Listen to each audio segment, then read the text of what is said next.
right, folks. Hey, welcome back to Tracks and Tackle. It's Arrow Eagle and the Hollywood Horse. Say hello, Hollywood. Hey, how we doing? We're trying a little bit of different technology as we roll into the new year, and up until this point, we've been doing pretty much an audio log of our hunts and outdoor adventures. But we're taking a stab at some video recording, and we want to see how that goes through. So this is going to be a little bit of a trial and error for us. Start this year off with this new episode, but you get to see our faces and know who you're talking to, or who you're at least listening to as we move forward. And one of the things we wanted to dive into as we get into 2024, we were, brainstorming topics, and certainly we got a lot of ideas of things that we want to cover this year. But one of the topics that we thought we definitely needed to do, and we were even talking about this during hunting season, because we would, even though we put a plan together and we scout all year long, you got to pivot, right? And there are different lessons that we learn along the way. Like, man, I won't do that again. So wanted to come on here and do an episode just talking about lessons learned from last year, or even years prior. So I'm gonna turn the microphone over to you, Hollywood, and tell me a little bit about your season, and maybe if you can give us an example or two of what we're talking about, because this is something that you really hit hard Right. during archery season. You were pointing out all the lessons. Yeah, there was plenty of lessons to be learned. Season was great. Couldn't have asked for a better one. But yeah, it kind of became a running joke. We'd come inside and, talk about our mess up and be like, lesson learned. And we would say that. So that's kind of how we tied into it. We're like, hey, we got to do an episode on this. But yeah, we brainstormed here a little bit. And I know a few that come across my mind, a little ones. And then there's some that go with a good story that's attached to them. But I'll just start off with an easy one. Maybe we can bat a few off each other, and then we'll get into the story ones, and we'll roll, because I'm sure you're involved in plenty of these stories, and we can share some laughs. But well, definitely, I can give feedback and color commentary on some of these instances. Right. Well, a big lesson that I learned is in the woods. Yeah, I previously would just use my phone flashlight just to walk through. But man, what a difference does a headlamp make? And if your phone dies, it's a hard way to find your way out. So having that headlamp, you keep your hands nice and warm, and you don't have to worry about that thing dying. Yeah, no, that's I can give 2 cents on that one right off the bat, because you had this headlamp this year, and we've tracked quite a few deer together, and you've been a great help to me, tracking deer and running blood trails, and you probably remember, like I'd be like, put that headlamp down here where I can see it, because yours was brighter than mine. And one of my lessons learned was, because I'm a firm believer of the hands-free, get yourself a good headlamp like you talked about, because it does give you freedom to do what you need to do with your hands, whether you're hunting, whether you're getting into your stand, whether you're getting out of your stand, you're tracking deer, or field dressing, the deer, your harvest. But my headlamp was low on batteries, and one of my lessons learned when we talked about this was changing the batteries, making sure you have a fresh flashlight. So in my bag that I take out with me, I've got like 3 or 4 flashlights, but I always go to the headlamp, and the battery life in my headlamp was getting really dull, especially when I was with you, because in comparison, yours was so bright. Right. And I had that happen where it was really, I had hit a deer. It was getting late at night, and I wanted to try to, like, obviously track the blood trail, and it just wasn't very bright, And so I went to some of my backup flashlights, and they all had dead batteries too, because I hadn't used them in the past year or two. So changing the batteries and keeping them fresh, that's also like ties into your have a headlamp. Right. Makes all the difference in the world. It doesn't hurt to be over prepared, to double check things and overpack versus underpack, which is why the next one I'm going to jump into is, I think we both can do this. Luckily, we have a ground man that runs it up to us. But, if it's just me and you that's up at camp and we're hunting on top of the mountain, we need to learn from our mistakes in the past, and we need to bring plenty of drinks. Because how many times have we been on the backside of that mountain struggling to get a deer pulled up to the side, and we're like, where's our ice cold Mountain Dews? We're we're we're rationing out, the last two swallows and just sharing back and forth, and just fighting to get this deer up. So a little bit more preparation, and bringing them victory drinks with us. Not only just the victory drink, but if you're going to put out that long day sit, like with me, a good hunting buddy has snacks. We do cameraman for each other, and one of the things we say in camp is a good cameraman has snacks, right? So if you're going to do those long sits, you not only need to hydrate, but you need something to keep you warm.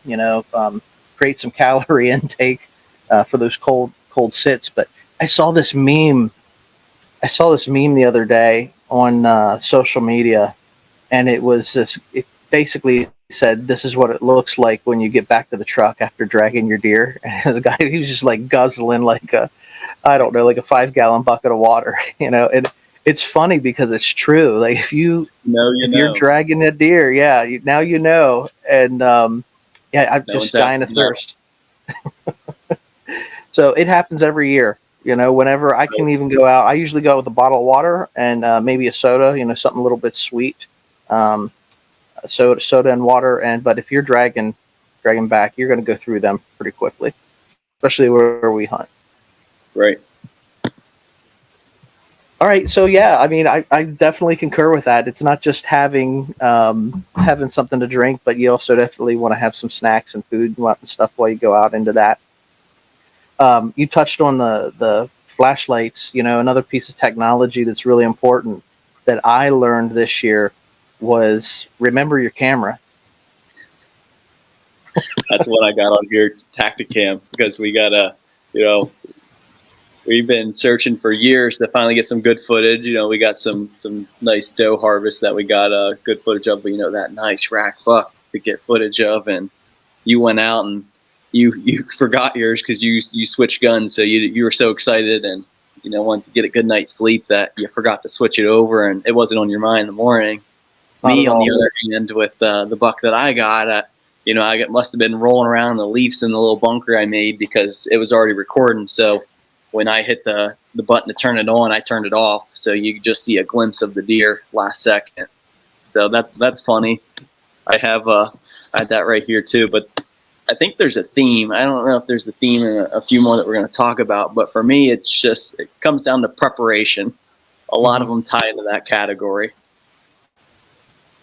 Yeah, I know, like whenever we get to camp, especially, it used to be really, really special when you go to the cabin before like the rifle opener.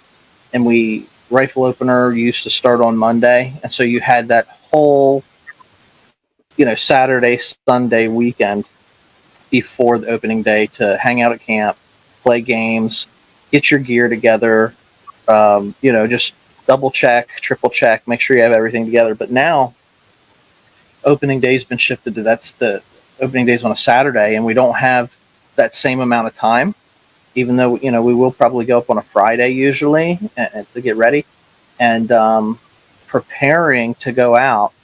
I mean, even the transition, because we hunt archery pretty hard, and my rifle hunting gear that I carry versus my archery hunting gear, slightly different. Some of the stuff's the same, but I clean out my bag and with a rifle and a gun, I'll hunt on the ground sometimes. I don't even need to get in a tree stand, but I'm always in a tree with bow and arrow.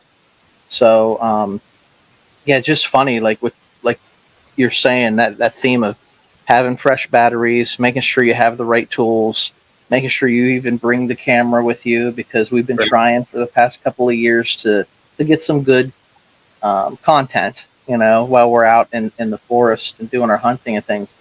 And where we hunt, the deer, usually they pop up, they're on top of us. We don't get a lot of filming of them, coming from 300 yards out.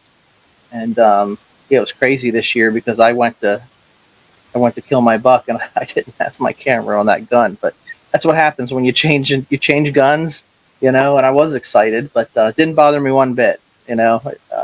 Right. I still celebrate.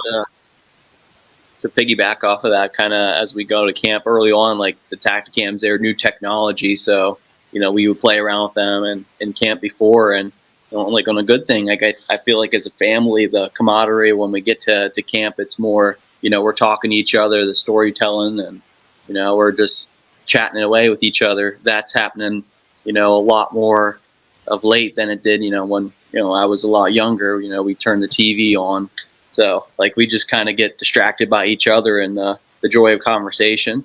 So I mean that's a good thing. But yeah, we just kind of let that on the back burner. And even when it comes to packing your bags, dressing in layers is a big thing for us as we hike up to the top. So I like to put a bunch of the clothes that I'm gonna wear when I sit. I jam it tight in my backpack, and I'm double checking because you don't want to leave your gloves behind or your hat. But one piece of gear could really mess it up, can it? Yeah, right. There's been a couple things that I borrowed from you in the past. But yeah, you want to hike up and not too many layers. That way, you start to sweat. Your body overheats when you get up towards the top, so you don't want to have all your layers on for when you cool off.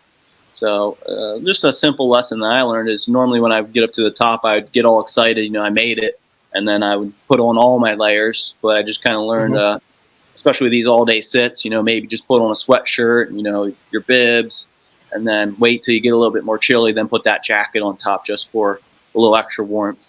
Whether it's a mental thing or not, it definitely helps keep you in the woods a little bit longer. Yeah, I think we all function a little bit differently on that, because I generally like my body heat runs pretty warm, so I don't even usually don't even wear a winter jacket. It's just give me a vest and some long sleeve like a flannel or whatever, and I'm good. But whenever I go hunting, I was thinking about the opening day of rifle this year, how we were going back through and looking at our conversations, our text message conversation on the opening day. And what I did very similar to you. I pack a lot of layers in my hunting vest. I walk up with a base layer and maybe a long sleeve shirt, because I'm going to be perspiring to the point whenever I get to my destination where I'm going to hunt. And you work harder getting up the mountain, right? What's that? You're in more of a rush and you work harder getting up the mountain, right? Yeah. Well, I was we were replaying the conversation that we had, because we were texting each other like, "Hey, I made it in. I'm safe. I got to where my destination." And in my mind, I'm replaying how my morning went, because in the morning, I was on the ground and I was watching this beautiful sunrise. You love nature, you love outdoors. I'm sitting out there, I'm seeing like this orange and blue hues of the sun coming up, and the headlights down in the valley where the cars are going down the highway and things. And it wasn't long after daybreak. I'm gonna say like maybe 8 a.m. I had some deer come into me, a bunch of doe. But because I was on the ground and where I was tucked in, like leaning back in against a tree and a down log, I didn't have any shooting to my right. I couldn't turn to my right. And, I was trying to maneuver myself so that I could maybe get lined up on one of these doe. And, they noticed movement. There's too many eyes on me, and they got to moving. And, just a little bit of action like that, seeing deer warms you up. So I'm still in my.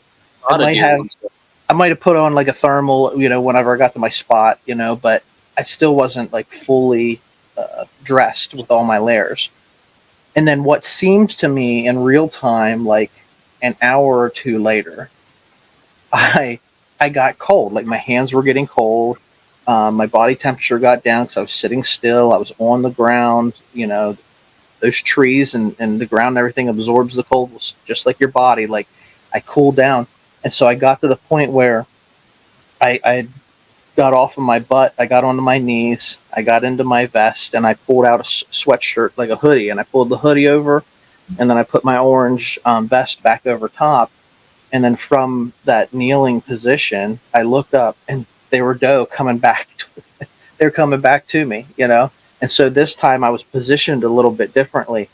But I tell all that story just to say, like, you think you go for a long time, between one adding layer to the next layer.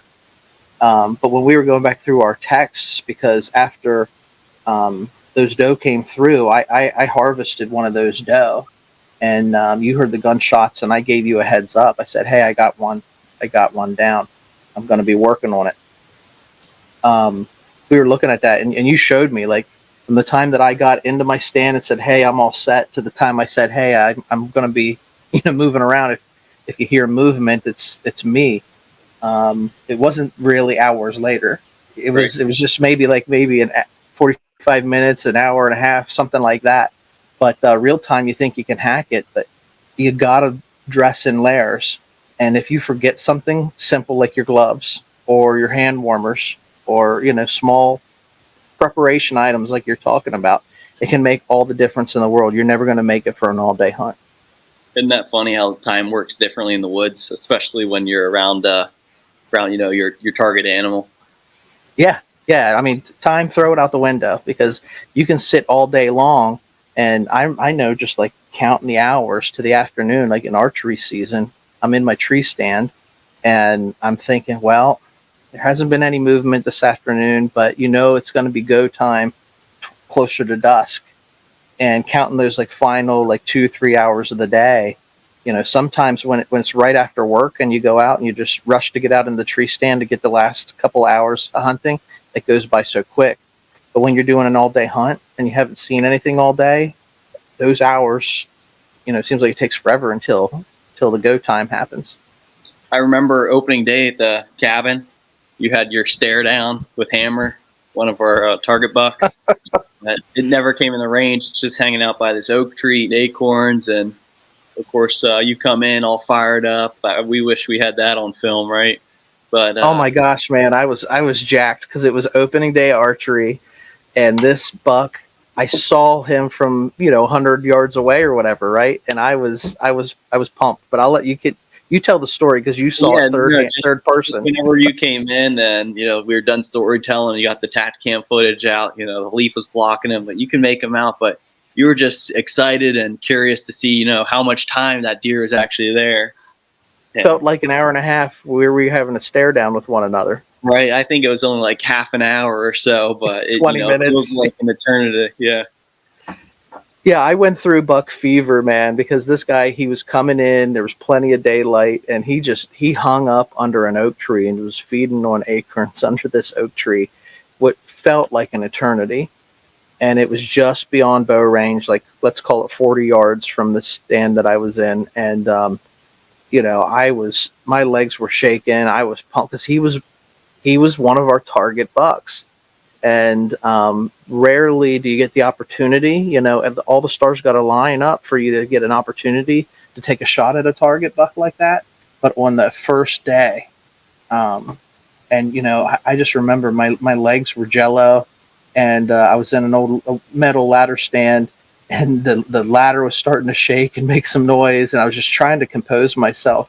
And I would compose myself for time, throw it out, right, for what seemed like 5 minutes, but it was probably only 30 seconds, and then my legs would start shaking again. And anybody that knows buck fever. So I was pumped up. I thought I had this like stare down with him for an hour and a half or whatever, and then we come in, we check the Tacticam footage, and it was only like 30 minutes. Right. But that's like fishing stories, right? Yep. But that's why we do it, man. That's why we live and we breathe this. Yeah, and that's why we try to record too, so that we can capture these.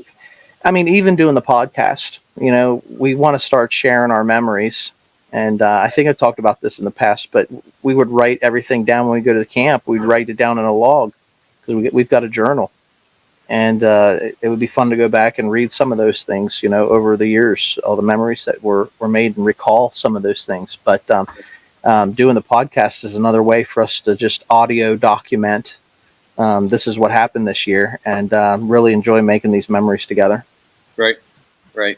So, all right, Ron, what else you got for us? What are our lessons? I know you got quite a few like me.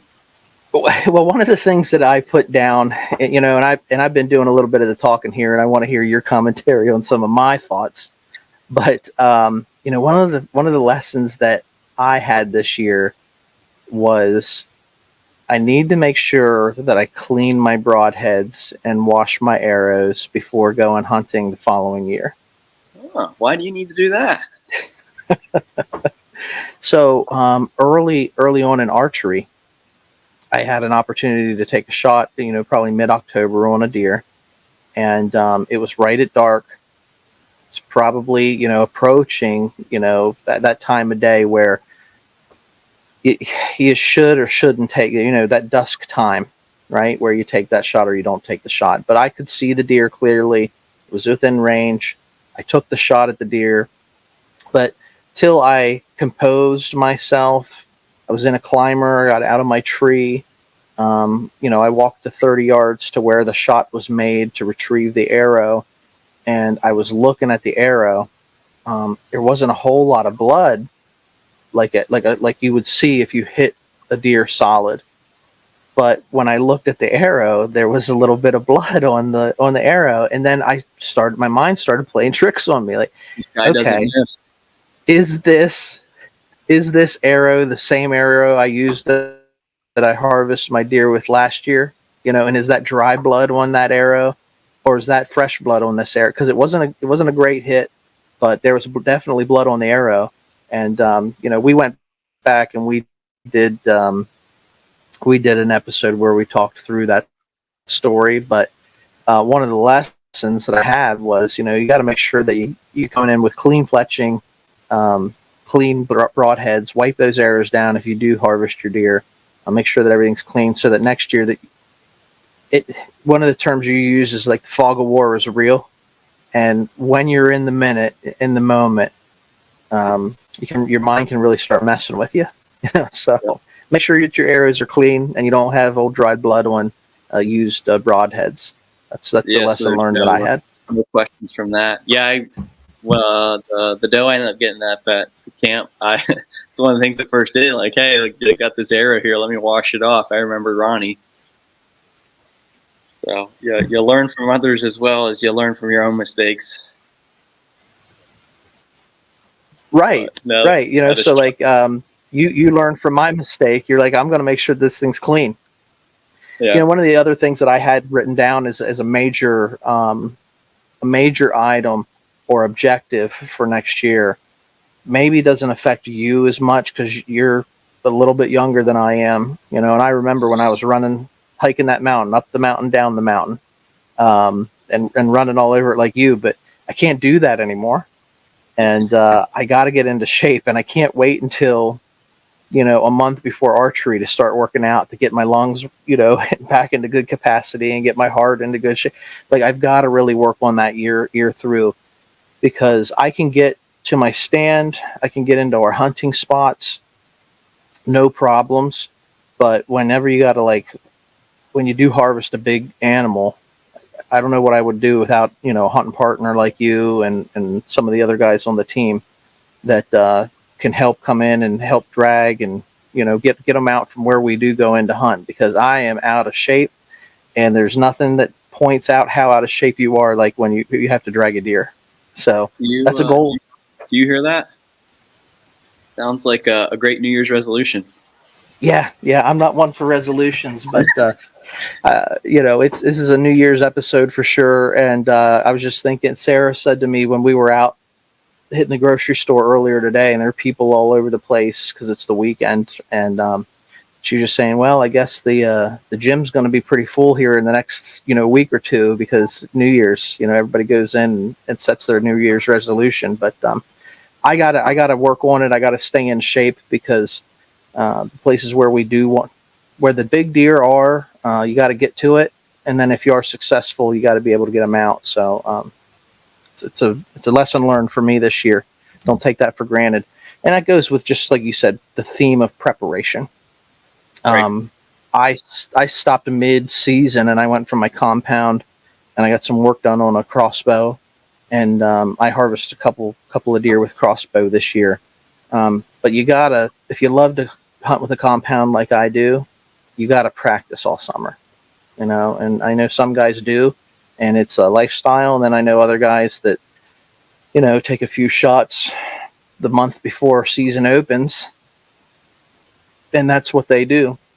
So, some of my things that I'm going to go after personally, my personal goals, my personal lessons learned are, I'm going to try to get into good shape in the off season here while we're scouting and while we're fishing and we're having a good time. I'm not going to, I'm not going to just let that go to the side. I'm going to try to get into good shape, and then I'm going to be practicing. I want to hone my skills and wait for the right shot, because, the reason I went to the crossbow was I took a shot that I probably, you second guess whenever you take a shot on a deer and you don't harvest the animal. And that happened early this year for me, and I didn't want to do that again. So I got some work done and I changed up my weapon. But yeah, those are my main lessons learned from this year, and I'm sure there are plenty more. But we had such a season this year.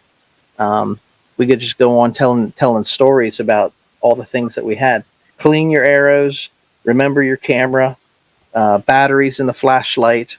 But like a lot of these things are preparation. Practice shooting your bow. Make sure you're waiting for the right shot, because if you rush the shot, you run a chance of wounding that animal, and needing to be in better shape, man. That's definitely Right. something that's real important. So Everybody can be better at that. what so with that in mind, we're thinking about how we're going to change and shift our goals for this year, like to next year. What's on your wish list? If you had a wish list for 24 season, whether it's specifically an equipment wish list. I know that we just got off of the holidays. We got some stuff for Christmas. Maybe share a little bit. Did you get anything good for the holidays? Yeah, I got a nice new climber, so I want to utilize that more. I want to get out and have opportunity, and I enjoy going to different places just to explore. So, doing a little bit more scouting. But I'll probably, honestly, I'm excited to even look at it, see how it sits. You brag how comfortable yours is, so I want to get mine out and see what it feels like before I got to sit, 6 or 8 hours in it or a full day sit. So I'm thrilled to get that, a nice new jacket. But if I have a wish list, that's a good question. I know I've been talking about getting an IWAM suit. For those that Right. don't know, it's basically like a big snuggie sleeping bag thing that you can move around in, but you can go out in jeans and a t-shirt, and you're almost sweating in that too. So just gives you more warmth to brave the weather for when it's not ideal and it's a little bit colder, just to stay out in the woods a little bit more. Besides that, that's something I've been talking about all the time, but maybe more PTO that I can burn up in archery season, so I don't have to be more selective. But I'm Use it wisely. Yeah, I'm simple, easy going, but yeah, little more warmth when I'm out there. Luckily, this season the weather wasn't too terrible. I think we had probably 3 or 4 days that we were out that it was freezing, but other than that, it was sunny and nice out. Yeah, we've had it. It's been a really mild fall into winter. Even now, it doesn't feel like it's winter time. Right. Hence, we keep talking about these late season freezer queens. Yeah, I know. Well, I mean, it's tempting whenever it's not cold out. The reason I don't hunt the late season is because it's just too cold for me, and I don't want to endure that. But man, it was like 50 degrees on Friday, and I can handle that. I can handle 50 degrees. Plus, I've got doe tags yet that I want to fill. So, do I need another deer? I've given some away. We've taken care of some people. We'll try to take care of one another. With the deer that we harvest. But went through, and right now this time of year, what I'm usually doing is, we're getting bologna made, we're getting a jerky made. I'm spending probably a little bit more time in the kitchen than I normally do. I was even thinking about getting some roasts out here to make this weekend for the holiday weekend and the New Year's. But yeah, I made my first batch of jerky this year, and long story short, I usually make it in the kitchen, and I didn't. I made it down in my garage, and the core temperature is different down here, and I probably put it in a little bit long, and it's a little bit drier than usual. So I'm a little unhappy with my first batch of jerky. And when it came out finished, it was a little bit too dry. The first thing I thought about was, well, I got another tag. I can replenish that couple pounds of bird crude that I burned, but we'll see. We'll see how that goes. Yeah, the This is jerky turned out well, though. You said you brought some to your coworkers, and what you showed and offered me the other day, there was like 3 pieces left, and I basically doesn't had last. scraps of it, so it wasn't too terrible. People still ate it, and I thought it was pretty good as well. But yeah, good Isn't plate. that A little tough. yeah? Isn't that the plight of the hunter? The if you're the guy in the family that hunts, people love the jerky and they love the Yeah, everybody's bologna. asking me, when you bringing bologna in? When's the jerky coming in? Yeah, I think that's a common shared issue that we all have with one another that we can relate to. So, Right. so other than PTO days, you don't have anything on the wish list, or is that something you're gonna have to think through? I guess I have to think through, but yeah, just like I said, I just want to be warmer out in the woods when it's a little colder and just Tell more me about it. opportunity. Yeah, That's one what of the makes stories. We said before, even we don't run into too much action. We still can talk to each other about the chipmunk and just mhm. being buddies out there in the woods and just having fun, hanging around. Yeah, just hanging around, enjoying the outdoors. I was talking to you, before we did the episode today. One of the things that I want to get into is like tanning some skins, and whether I start with small animals like your squirrels, your foxes, that sort of thing, or whether I get some deer hides and start caping them.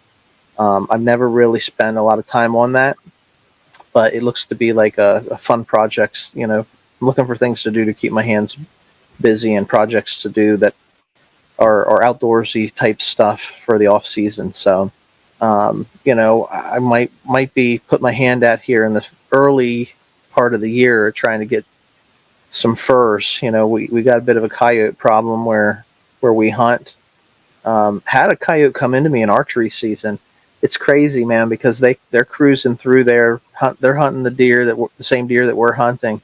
I had one coming right into my stand, and I I raised my cell phone to try to get a video of it, and then the minute he got that footage or that's noticed that movement, he like parked it, man, hit the brakes, turned, spun around. It's like a cartoon watching the dust fly when he was getting out of town. Because so they're sneaky, but man, I'd love to get a coyote pelt or two and tan them and see what I could do with that. But these are some of the things I want to work on in the off season because it won't be long, man. We're going to be talking about turkey season Yeah, and trout season, and the wheel keeps on turning. So just got to keep busy for a month or two until we get to that point.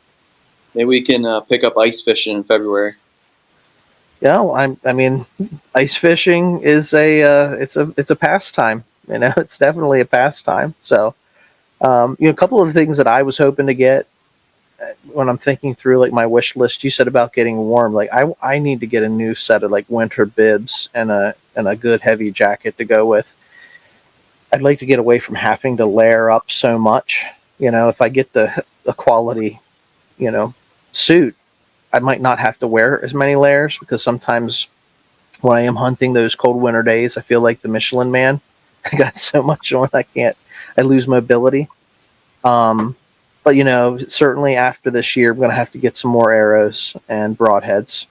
I've went through a couple of arrows. Got to get some fletching repair done, and I want to get some updated trail cameras. We've got trail cameras set up on the properties that we hunt, but one or two of them they're a little dated, so the images and the pictures just aren't.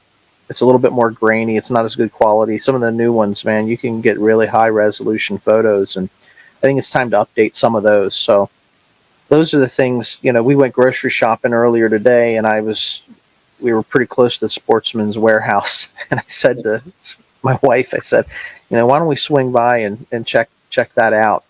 But I really just wanted to go in and price some things, but you know how it is. If you go in and you price some things, you end up spending money anyway. So I decided not to do that. Came home and hit the record on the podcast instead. So Um, Yeah, it was a little tough Christmas shopping. With my dad, he's an outdoorsman. He's been on the show. I'm buying some things for him, and I'm window shopping for myself too. But it's tough yeah, to we need to take an afternoon and probably go just hit up Bass Pro or someplace. ice trip. Yeah, yeah, we should just do it and talk through what that equipment wish list for 24 is, because the season goes by so quick. But if I had to say how this season went, it was really an A+ season for us. Great, Yeah. great. We're excited for the next one. Even with lessons learned, right? So we just get better, faster, stronger from the lessons that we learn as we go, year to year. And I learned like hunting is like the street drug. Like the crackhead goes back to the dealer because he wants more and more, and he just can't get enough, and he ends up falling into the trap, of addiction. Like here we are, we had a great season, but we're already talking about the next one. We always want that. I got a little taste of success, man. Right. Give me another bump of that. That's the success, man. I mean, but that's it. Like once you have it, and the thing that I really, you hear me say it all the time, but it's doing it with friends. It's sharing the moments with other people. It's like people that are listening to us right now. We're sharing the moments, the memories with those folks, and because if I did it, I could go out and have a good time, have a good hunt, but if there's nobody to share it with, like what's, I guess it just takes away from the dopamine, right? It's not as great. So, yeah, hey, I appreciate you, hopping on here. I love the scenery in the background. I like the antlers.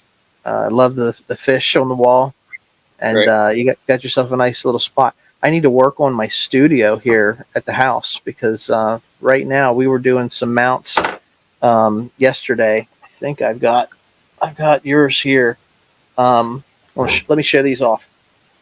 This is the Hollywood Horses rack from this year. It's like a great rack. That looks really good. So looks like it turned out whiter, but maybe that's just because it's on camera. Nah, it looks really good, man. It looks really good. So, we were down here working on this, and I had a little station set up. So, I just got to work on, getting a little studio built if we're going to continue to do, video recording, which I like. I like this format. Mm-hmm. So we'll do it. We'll take the audio from this and we'll plug it into the podcast. We'll upload this. So if you guys are listening, you're going to be hearing this probably first or second week of January. Happy New Year to everyone from the guys at Tracks and Tackle. Any last thoughts or commentary, sentiments for as we go into the new year? Yeah, just enjoy the time with friends and family, and 2024, here we go. Yeah, buckle up. It's gonna be a wild ride. So, hey, folks, we appreciate your support as always. Leave us a comment, like the podcast, give us 5 stars. It makes us visible for other people to tap into what we're trying to do here, and it's really just we want to be advocates for the outdoor living. Nature is our playground. And we do appreciate everything that the Lord has put us on this beautiful planet with so much craziness that everybody looks at all the craziness that's going on in the world. Man, if you just unplug from it and go outdoors and plug into nature, you're going to be like, it's so much more peaceful. So that's my words of wisdom as we go into 2024. Get outdoors. Plug into peace, center yourself, and join us for the ride. We're going to come back with more stories.